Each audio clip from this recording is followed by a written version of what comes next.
মাটিতে ফসফরাস এবং নাইট্রোজেনের মতো পুষ্টি উপাদানের অভাব এনজাইমের কার্যকলাপ কমিয়ে দিতে পারে, কারণ এই উপাদানগুলো এনজাইমের সংশ্লেষণ এবং কার্যকারিতার জন্য প্রয়োজনীয়।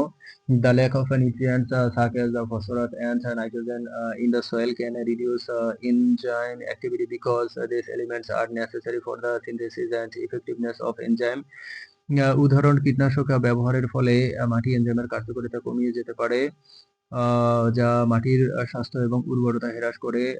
Example, the use of pesticides can reduce the effectiveness of soil enzyme, which reduce soil health and fertility. বৈশিষ্ট্যের মেইন পয়েন্ট: তাপমাত্রা, টেম্পারেচার, আর্দ্রতা, ময়েশ্চার, পিএইচ, জৈব পদার্থ, অর্গানিক ম্যাটার, ধাতব আয়ন, মেটাল আয়নস, লবণাক্ততা, স্যালিনিটি, দূষণকারী পদার্থ, pollutants, অণুজীব, মাইক্রো অর্গানিজমস, বায়ু চলাচল, সয়েল এরেশন। পুষ্টি উপাদান, নিউট্রিয়েন্টস।